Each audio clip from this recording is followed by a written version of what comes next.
Media TV, siku zote tunazidi kawaida.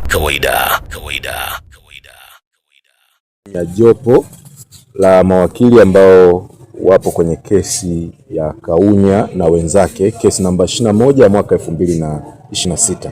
Niko mimi pamoja na Alex Masaba na Alois Kajitanus kwa siku ya leo, yani kwa maana ya tarehe 13 mwezi wa 3 mwaka 2026.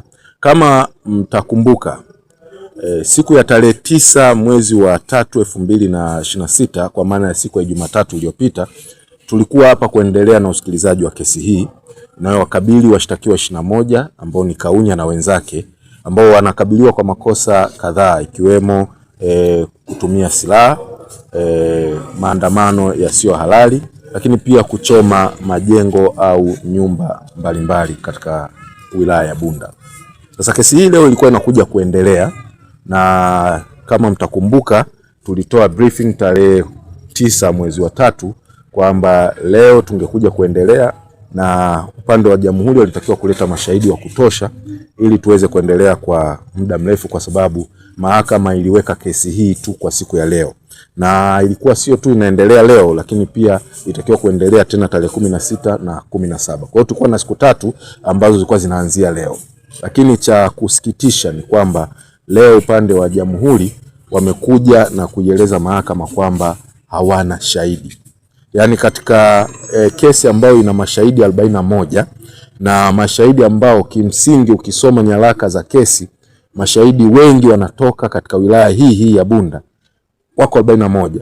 Leo jamhuri imekosa shahidi, na sio kusema kesi iliahirishwa jana. Kesi hii imeahirishwa tangu Jumatatu. Kwa hiyo kulikuwa na muda wa kutosha kujiandaa mpaka kufika leo Ijumaa, tangu Jumatatu mpaka leo Ijumaa, kuandaa mashahidi na kuja kuendelea. Lakini tunasikitika kwamba upande wa jamhuri leo wamesema hawana shahidi, na hivyo mahakama imetoa amri kwamba tutaendelea tarehe 16 na 17, kwa maana ya siku ya Jumatatu ijayo na Jumanne ijayo, na wamesisitiziwa kuleta mashahidi. Sasa nitoe rai kwa jamhuri, kesi hii ni ya watu ambao wamo ndani, kwa sababu ni kesi ambayo haina dhamana.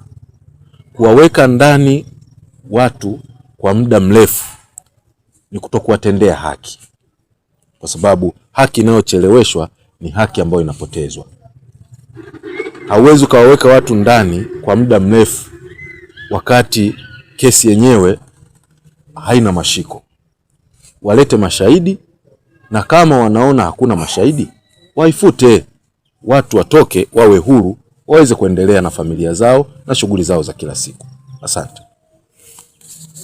Kupata taarifa zetu, subscribe channel yetu ambayo ipo YouTube na ubonyeze kengele, utakuwa wa kwanza kupata taarifa zetu. Nenda YouTube sasa hivi, andika Jongo Media TV, au nenda Instagram yetu, kwenye bio kuna linki ambayo itakupeleka moja kwa moja YouTube. Asante kwa kutazama Jongo Media TV. Jongo Media TV, siku zote tunazidi kawaida.